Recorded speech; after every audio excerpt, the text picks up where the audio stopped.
Chiravanachari Jaya Kunja Bihari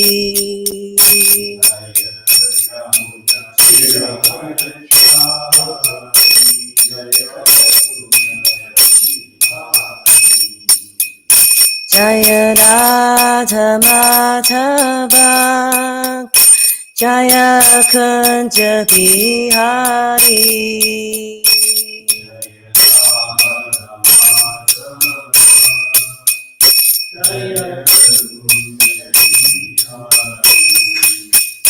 Jaya Radha Madhava Jaya Kunja Bihari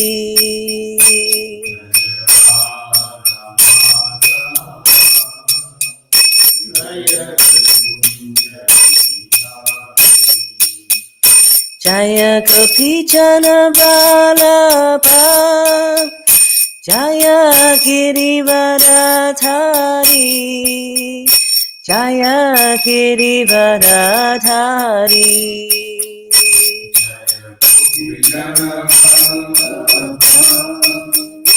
Jaya Girivaradhari Jaya Girivaradhari Jaya Gopi Jana Vallabha Jaya Girivaradhari Jaya Girivaradhari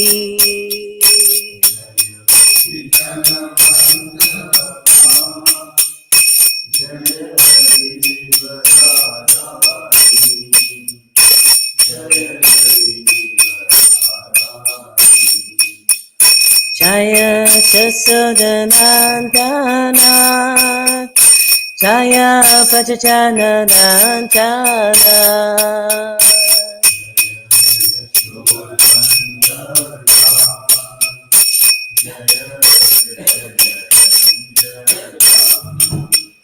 Jaya Jasodanandana Jaya Vajjana Nandana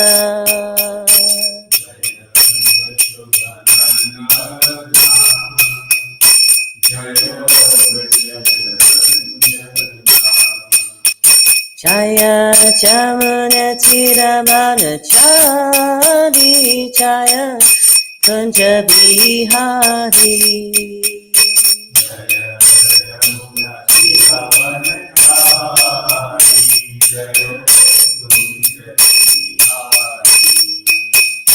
Jaya Jamuna Tiravanachari Jaya Kunja Bihari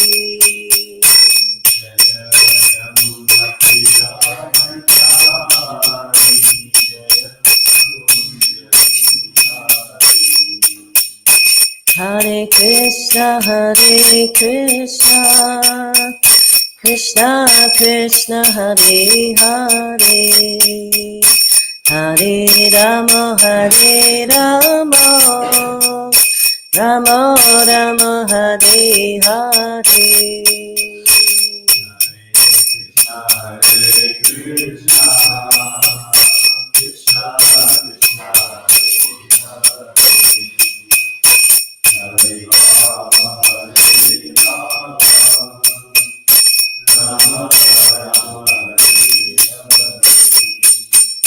Jaya Kodanitai Jaya Mayapur Sashi Jaya Kodanitai Jaya Mayapur Sashi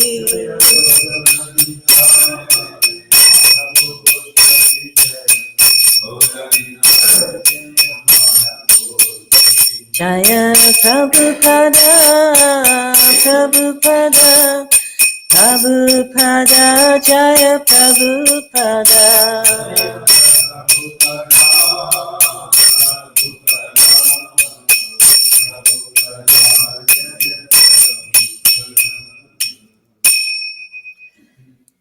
Iskon Gurvinda Ki Jai, Srila Prabhupada Ki Jai, Grantaraj Srimad Bhagvatam Ki Jai.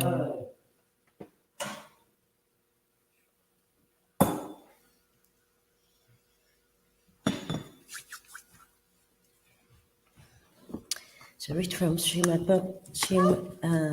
Prabhupada Lilamrita, still on the chapter, chant Hare Krishna and fight. Disciples continued to come to Bombay in hopes of getting direct instructions from Srila Prabhupada. Much could be done through his secretary, avoiding how are you feeling conversations. Yet sometimes Prabhupada did meet directly with certain disciples. He was still involved, at least through his secretary, in most of the important dealings of his movement and its leaders. By mail, he heard Acharya Rishi's plans for introducing Krishna consciousness in Karachi, Pakistan, and he said the plans were intelligent. He saw and approved a new film by Yadubara. He met with Hamsadutta Swami and requested him to develop the preaching in Sri Lanka. He heartily approved Prabhu Vishnu's going to preach in Dhaka, Bangladesh. He heard of the need for strong preachers in Hyderabad, and when Srila Prabhupada's disciple Sridhar Swami came to see him, he asked him to go there. He saw Lokanath Swami and encouraged him in his program of traveling by bullock cart and preaching in the Indian villages.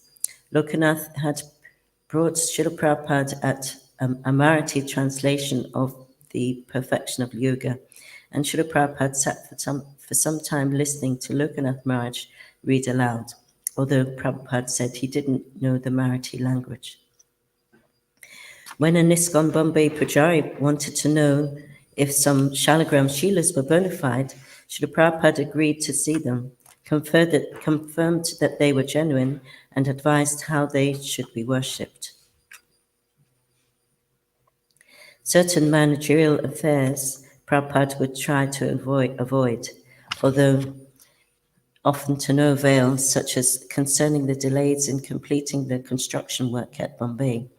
He could hear the sounds of the work, and sometimes it was noisy, but it was the slowness that perturbed him. Sometimes he would sit silently for hours and then remark to his servant or secretary that he was very upset by the construction delays. You are sincere workers, Prabhupada told the devotees in charge, but no intelligence. I can see that this construction work is not going on. Am I to close my eyes? I can do that, but I am a sensible man. How can I close my eyes? They are all giving me excuses. They're all giving their excuses.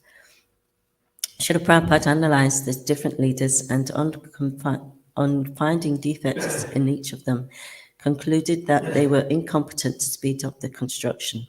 When Tamal Krishna suggested that maybe they should consult a life member who was expert in construction, Prabhupada approved.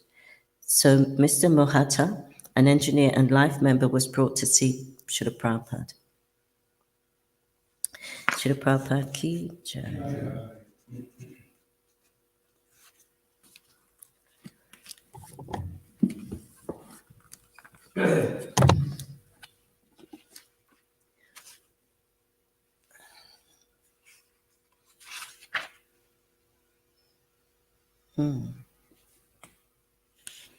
Okay. So it's verse 17 or 16. 16 was number 1. Oh, yeah, I was thinking I was going to do it on Thursday. All right. Let's see.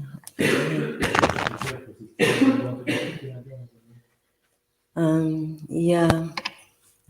Don't think it.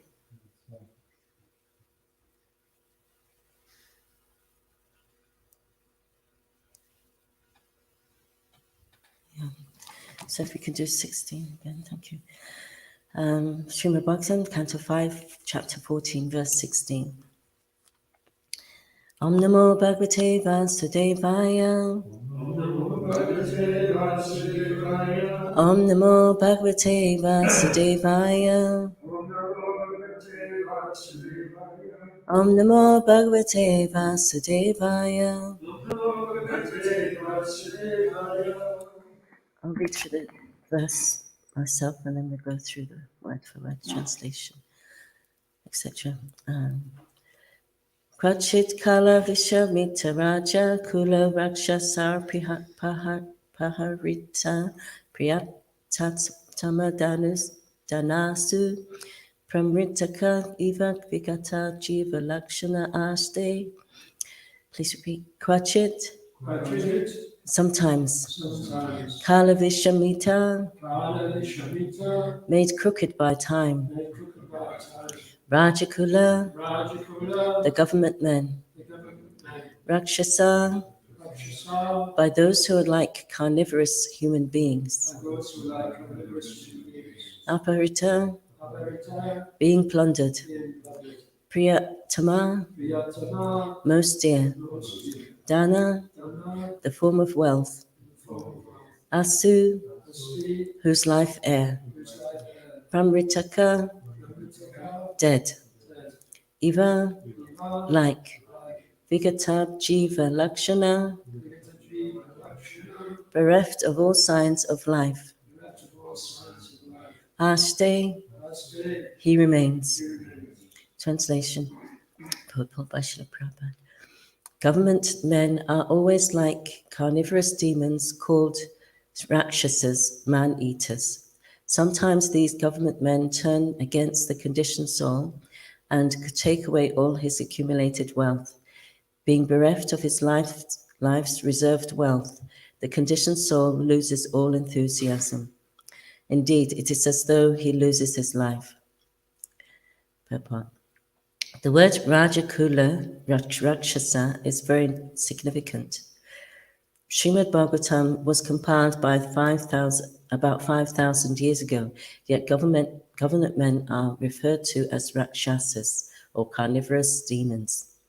If government men are opposed to a person, then that person will be bereft of all his riches, which he has accumulated with great care over a long period of time. Actually, no one wants to pay income taxes. Even government men themselves try to avoid these taxes. But at unfavorable times, income taxes are exacted forcibly, and the taxpayers become very morose. Om Gana Timantasya Gananjanashna Kaya Natasma Shri Guru Namaha Vanchakalpa Trubhascha Kripa Sindhu Bhyevacha Patitanam Pavanebhyo Vaishnavebhyo Namaha Jai Shri Krishna Chaitanya Prabhu Nityananda Shri Dvaita Gadadhar Shri Vasadi Gaur Bhaktivinoda Hare Krishna Krishna Krishna Hare Hare Hare Rama Rama Hare Hare.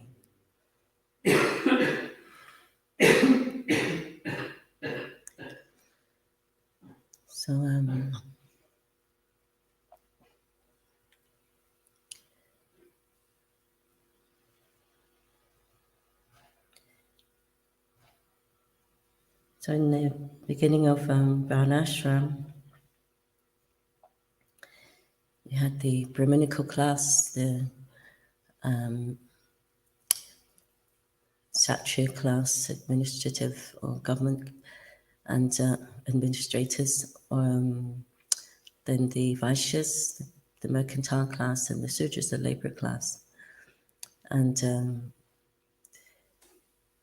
the degradation of Varnashram Dharma came as the Brahminical class became corrupt. Unqualified persons posing themselves as Brahmins and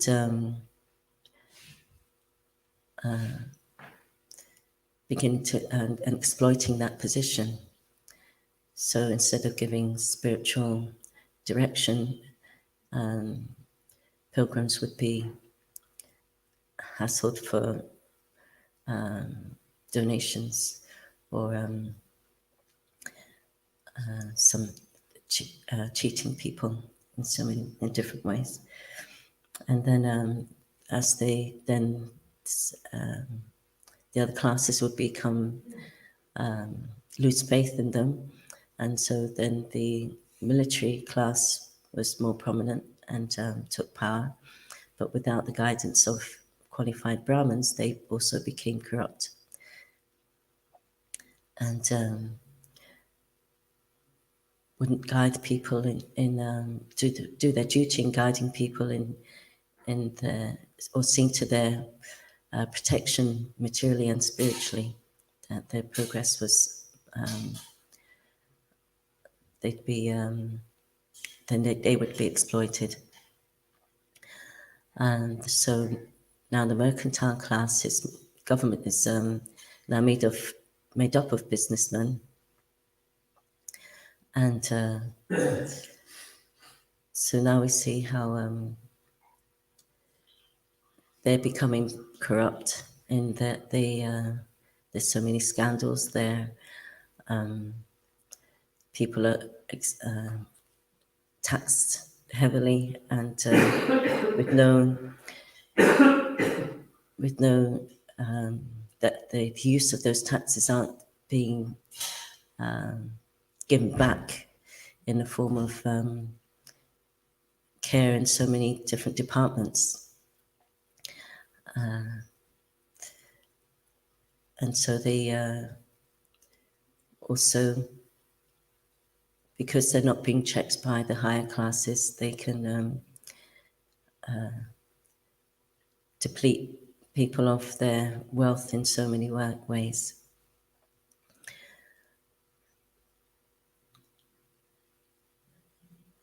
And so, unfortunately, as whatever great men do, common men follow. So people see how such persons, even in high positions,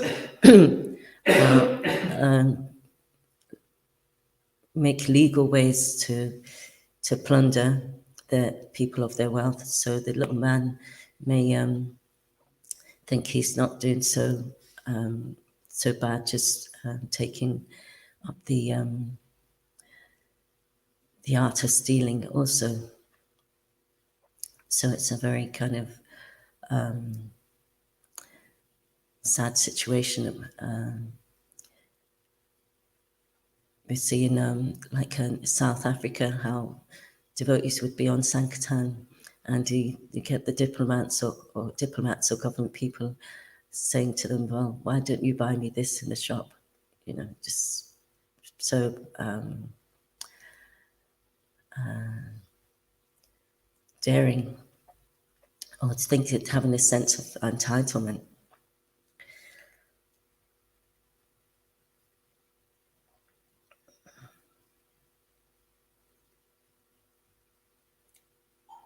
So in the past, people in this society was one of cooperation, where each of the classes would have their contribution according to their positions of Brahmin, Kshatriya, and Vaishya, and Sudra. And each of them would be appreciated for their contributions. We see the remnants of that in how churches, the old churches, how grand they are, how majestic they are, and how they were an offering of devotion to God. And this is by the Shudras. Their craftsmanship would be very much appreciated in the arts, and it was all kind of God-centered.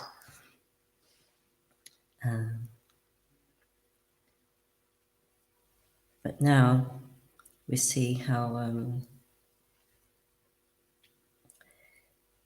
it's the world of the cheaters and the cheated. I was hearing there used to be a rock band called Me First and the Gimme Gimmes. So the world is full of me firsts and the gimme gimmes, in the sense that recently, like the pandemic, it's brought out this feeling amongst a good proportion of society around the world, and reassessing their life and their priorities, and it's brought about a change in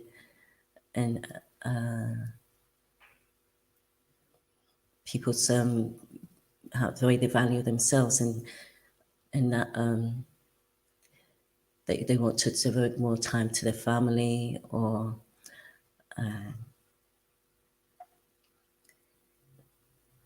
let's see.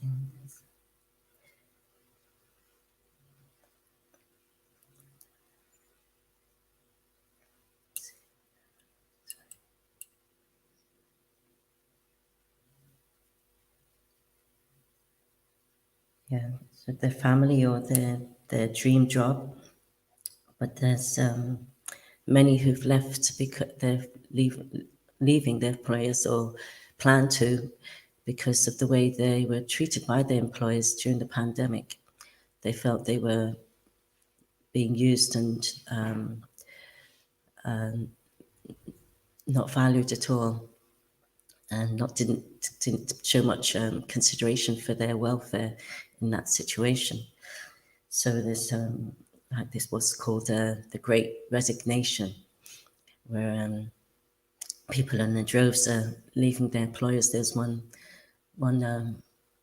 meat eating burger place, and it had a sign saying there on its instead of menus or whatever, saying "We quit," you know, and so just massive walkouts because of the way the employees were treating them, and even then putting pressure for the remaining workers to do things, but even though there was staff shortages. So, and those employers who did have some concern and consideration, then they were more likely to retain their workers.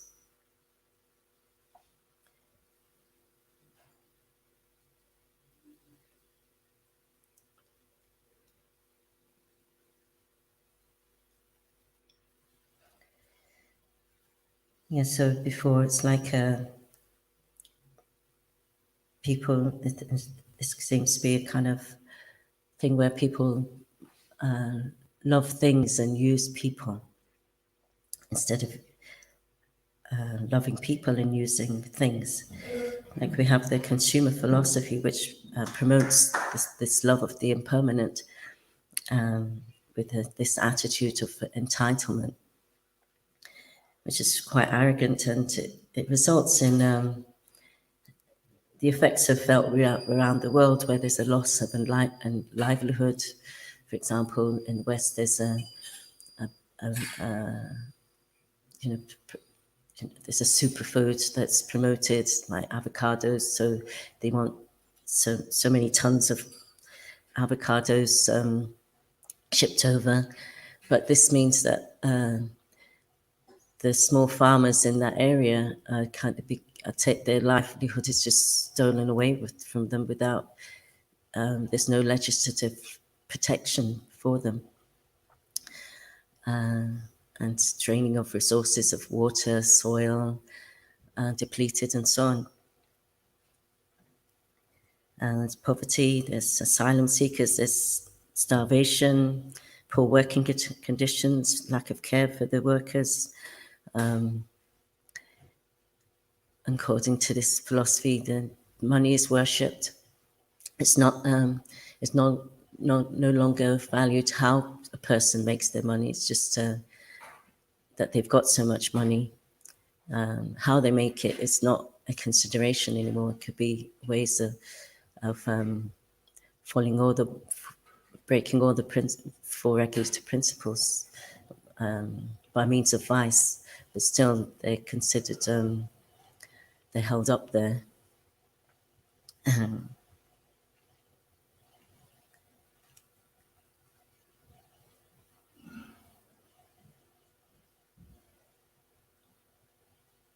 So in the same vein that, to see how there seems to be no solution for crime, but Prabhupada gave his solution, but still even that is considered like good money-making business.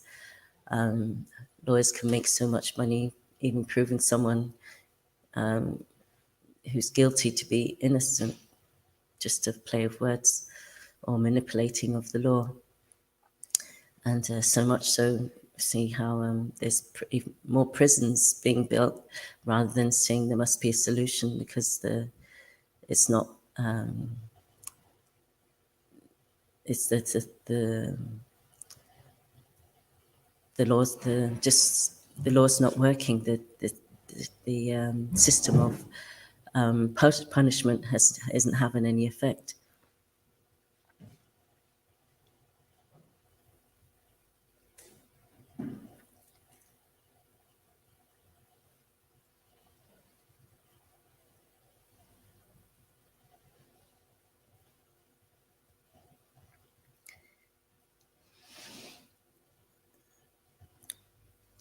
So this is the Kali Yuga, the world of darkness, of quarrel and hypocrisy. And the only solution is develop devotion to the Lord. So there's one verse in the 5th canto and in the 18th chapter, 12th verse. Yayasta bhakti bhagavatyata kinchana savais gunas chatra samasti kusurana samasate sura harava abhaktasya kuto mahadguna mano ratena sati davatul pahi. One who has inflicting devotion unto the Supreme Personality Godhead must have all the good qualities of the demigods, and contrarily, one who is not a devotee of the Lord must be hovering in the darkness of the mental speculation, and thus must be engaged in material impermanence.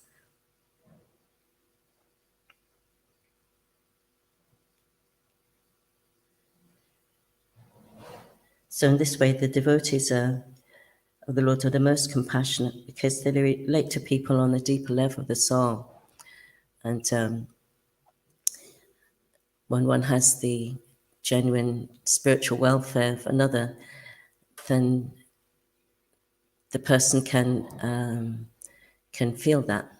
It's very subtle, but they feel they can trust us because of that genuine concern for their ultimate spiritual welfare.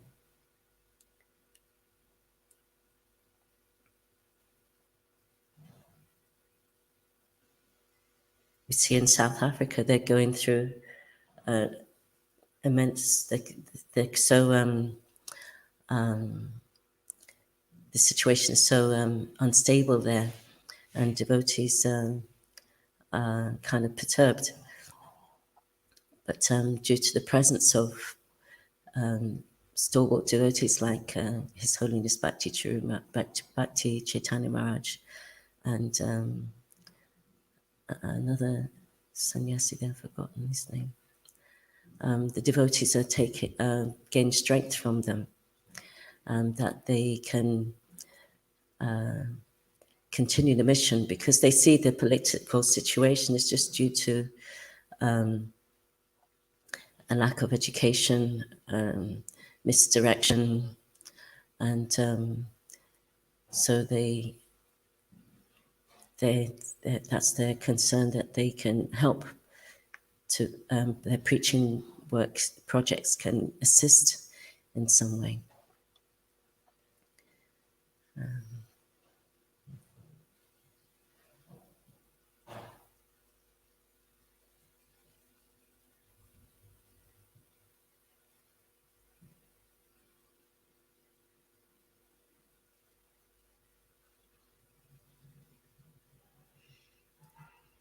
So we have to be careful that we're not affected by this sense of entitlement, and which can breed discontent and quarrel, seeing differences. By keeping Krishna in the center and agreeing to disagree, just depending on Krishna, or having dialogues that can bring about the conclusive truth for what's best for pleasing Krishna and his mission. In this way, we can not avoid igniting a fire, a forest fire in the association of devotees. Like Srila Bhaktisiddhanta Saraswati Maharaj, he said to Prabhupada, there's a fire in the mat, and it's brought about by devotees having this sense of entitlement.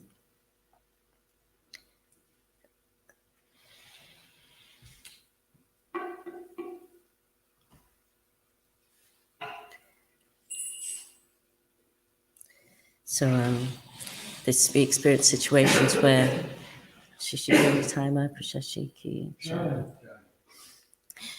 it can be we get into situations where it may be quite or heated situations in the association of devotees, but this can bring about positive results in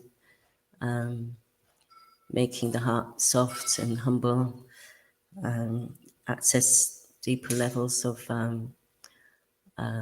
chanting, taking deeper shelter of the Lord, because He is there in every situation.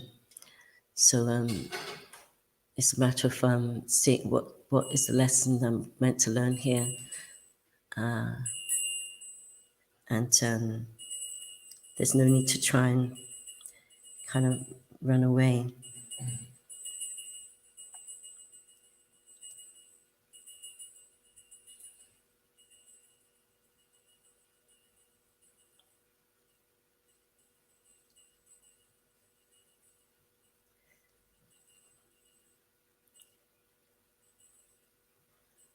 So in this way, this can be quite empowering. Whereas if you wonder why me and have some self-pity, this is disempowering.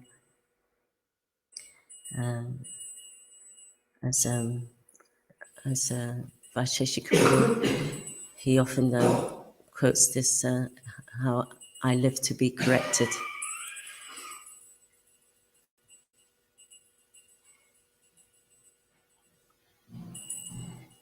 And so having that mood and how we can be better serve in this situation, then our devotional creep is kept intact and nurtured.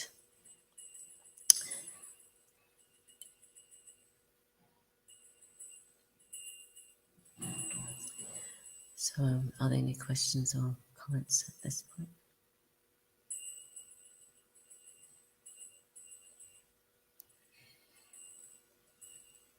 So, yeah. Just wanted to clarify this point that you made about entitlement. There's a couple of things. One is the Shuddhamachari principle that everybody is allotted a certain quota. So is it okay to expect that quota that it has been not deserved with everyone? And also the point is that the government on behalf of the Lord is supposed to distribute and address the needs of the people. So one is feeling that certain needs are neglected or they are not addressed. Is it the same as expecting some entitlement or something else? Some general needs, I'm not speaking about wants, I'm speaking about needs that people have. Yeah, well, they exact heavy taxes, but those taxes are meant to be redistributed in the form of seeing to the welfare of people, that the roads are maintained, or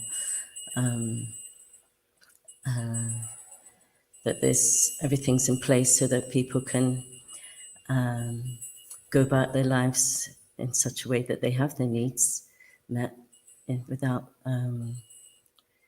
not that they have to struggle to survive.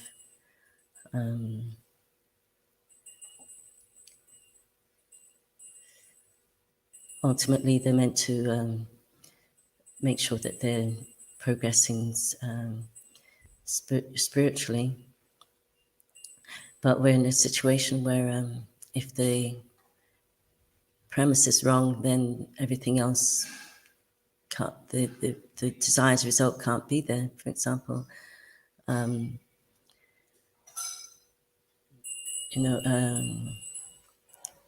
sense gratification being the goal, and thinking their wants should be met. It's impossible to meet everybody's wants, but their needs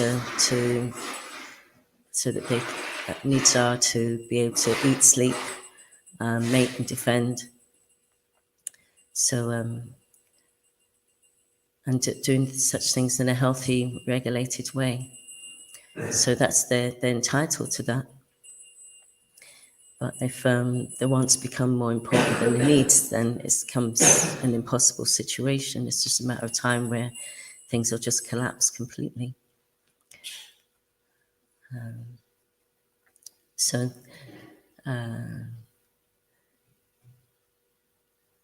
people are, like I was saying, how with this great resignation, people are reevaluating their situation and wanting their needs met, what's meaningful, or what their priorities are, which isn't just to have a 9-to-5 job in a soulless situation, but that's a soul-destroying situation for them.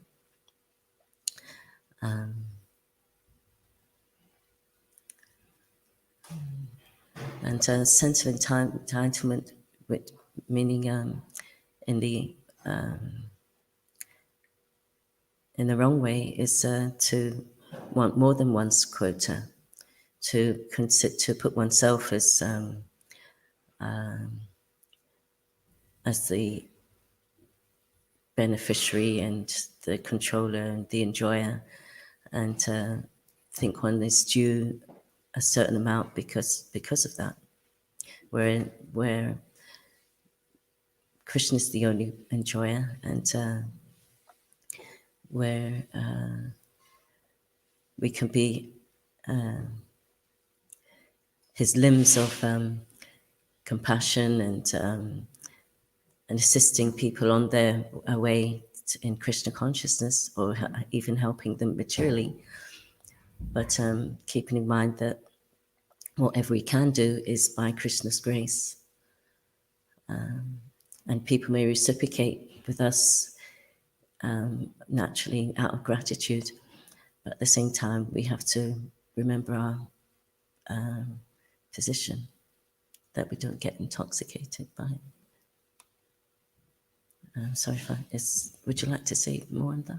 I was just going to say to Raghunath's question that maybe also, because I studied advertising at college, and people are not really being educated to be satisfied with their quota. They're being educated to be greedy. So that's the way we're educating people constantly. So we're trying to re-educate people to develop a mood of appreciation and gratitude, and that doesn't really work in a system where the economy is built upon people consuming, So because consumerism fuels the whole mechanism of society, then greedy people buy more things, they waste more things, and so the whole system works nicely, or supposedly works nicely.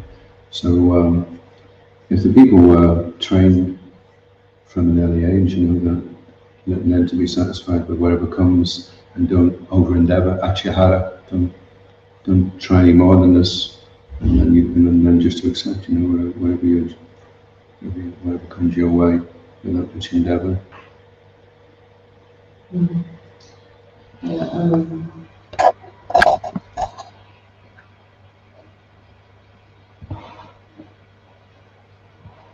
Before, nowadays people are left to kind of fend for themselves, and there's no structure of traditions being passed down, especially the tradition of knowledge in any field. So people have to kind of reinvent the wheel every time, and then this kind of is the modern tottering. Whereas before, it wasn't just a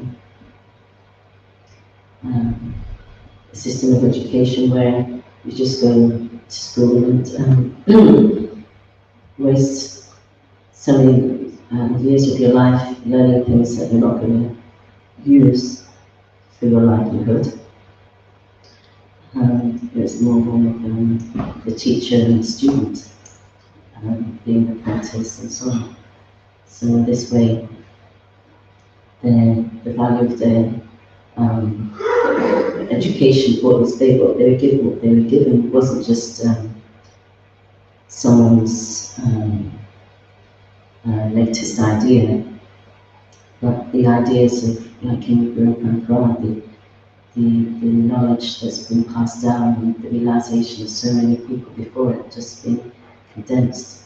So so different occupations, that was the case also. So that they'd be valued, they'd be have that sense of satisfaction, the giving and taking of knowledge. Whereas nowadays it's trying to sell any cheap thing and convince someone that is something valuable. Things are very kind of topsy-turvy that way. And so there's no, comes to a point where there's no value in anything, even life itself. People are willing to take away either themselves in the form of suicide or murder. So it's a very dark time.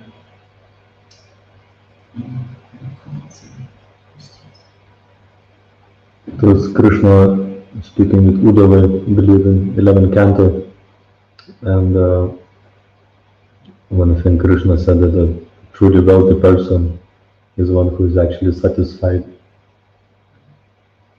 because you may have so much, and if you are not satisfied, how you can call yourself wealthy? You are lacking. And if you are satisfied and you're not having anything, because you are satisfied, you don't need anything. That's true wealth. It says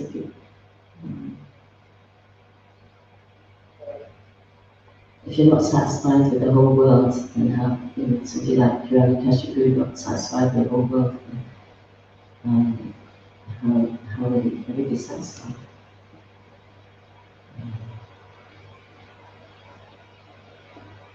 I was just listening to he does a series of talks about the holy name, and he says the holy name is like candy, and there's a cherry syrup in the middle of the candy.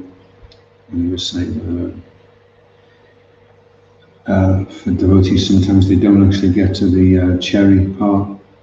It's still quite dry for them, so they don't really experience that enjoyment and pleasure that's there. And they don't access it, from chanting. So, because people in society are so frustrated, then the onus is on us as devotees to really, really relish the process of chanting the Yuga Dharma for this age, and then naturally people will be attracted. They'll realize this is actually what they're really looking for, and that'll be different than the plastic smiles on the posters, which are encouraging them. You get this product, you're entitled to this product, and when you get it, then you'll be so happy, like this person in the poster. Quite often, for people, the initial attraction is seeing the devotees on Harinam, just relishing the freedom and the exuberance of chanting the holy names, and they become attracted. They think, I want to be like that. I want to experience that as well. Yes, people just see people who are rich and famous, so-called happy, but they've got so much makeup on, and there's so many things going on behind the scenes that they don't know about. And they try and emulate that and think and get into all the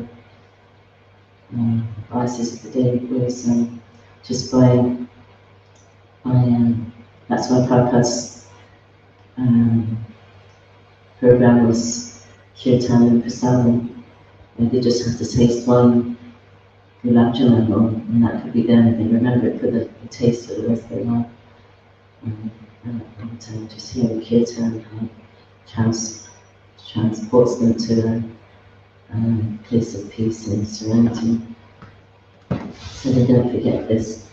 And the association with the devotees they have, it's just like that. The more they can have access to that, the more we are practiced ourselves, then and going deep, then the more effect our sound vibrations and our cooking and so on, and having the consciousness of that, the source that we are taking that. So this is the real wealth, and the whole name, prasadam, and it's our duty to distribute it. See, we have to take, duties have to take place in government in this regard of that. They give people, they really need to keep them satisfied and progressive. And Prabhupada's books is already bringing about these kind of revolutions, like legalism and so on, to help people think, to help people think and see what is the effect of life, what we to become more responsible for their activities. And this is how the internet has a beneficial effect in having people more wise about what's going on in the world and things, how the connection between the lifestyle and the West, how it's causing so much problems elsewhere. So people are becoming more responsible, more people want to grow their own food and so on. So this is a step in the right direction. And the devotees just keep nurturing that progression and eventually more conscious civilization will be the result. Any other comments or questions?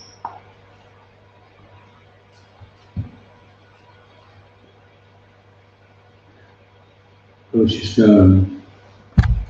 reading about humility, and that humility really means resistance. And if a person is open to feedback without any resistance, then he's truly humble. You know? So that's it's how to be able to establish relationships with people and devotees in such a way that when either they give feedback or we receive feedback, that there's no resistance. And that's sometimes a bit of an art, that you decide you want to give somebody some feedback, and it upsets the person very much, to the point where maybe they're even in tears, you know, and you feel, well, I was right and I said the right thing. And so you may be right, kind of superficially, technically right, but you were wrong because you didn't achieve the goal, which was to help that person improve. You know, you just upset or disturb the person. Your creation of success of what a person does. Yeah. The devotees invest in people and encouraging them. Because then their success, that's how the devotee judges their own success, by how the success of others that they've encouraged. If they see them move on and progress in their spiritual life, then the devotee can claim some credit in that they did the right thing and seeing the result that way. what to speak of someone who's been given so much, it may take years for them to reciprocate, if at all. But some can feel that so much gratitude that they're willing to give their wealth to devotees, that they're willing to give up their jobs to assist devotees in Prabhupada's mission. So this is the way we can judge our success.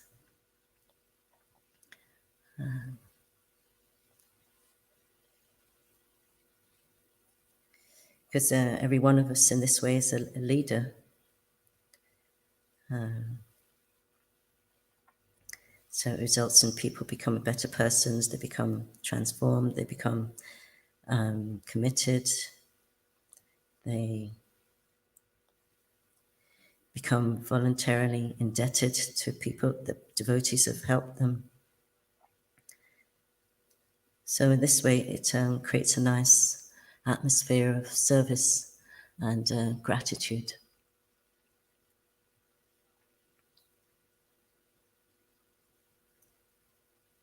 And where attention goes, energy flows. So if that energy is given to giving time to people young in their Krishna consciousness or each other, because every interaction we have can have an empowering effect or a disempowering effect. So it's as His Holiness Bhaktitirtha Maharaj would say, see who the one you love most and treat everybody in the same way. And also how treat them in such a way that your spiritual advancement depends on it. So every interaction we have, every day of our lives can be one of progress or retrograde. So Krishna's taught this in this way. That Krishna consciousness is so rich that we gain so many a wealth of good qualities that is considered real wealth, and becoming a devotee and demigod-like in our character. So thank you for if there's no more comments or questions, I'll stop there. So thank you very much for your attention. Srimad Bhagvatam, Grantaraj, Srimad Bhagvatam ki jai, ISKCON Guru Vrinda ki jai, Srila Prabhupada ki jai, Nitai Gaur Premanandi. Hari Bol.